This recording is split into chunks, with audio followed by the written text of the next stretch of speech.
Hi, I'm Aaron Kleingartner, Product Marketing Manager for Doosan Infracore North America.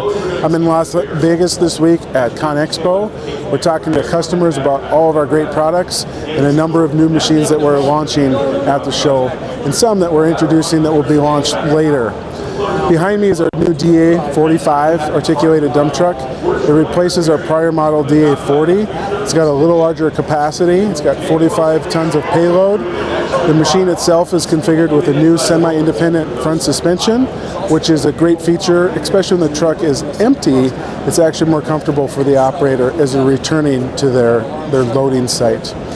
The machine still has our traditional front-mounted turning ring that we've had on our trucks forever, as well as our tandem rear bogie that helps maintain ground clearance as well as ground contact with all 6 tires all the time.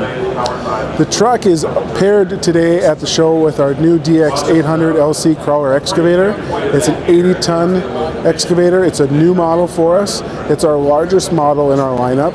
This particular machine will launch in Q4 of this year, but we're showing it at the show here because people wanted to see it.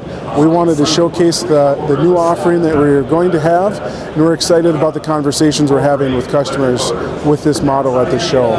It's traditionally going to work in a mine application, loading trucks, overburden removal, and does have some application on larger construction sites, infrastructure projects.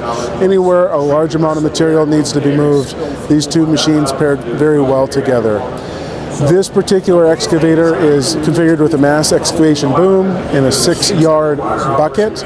So paired with our DA45, it's about a 4 or 5 pass load for that particular machine. So it's paired very well with each other.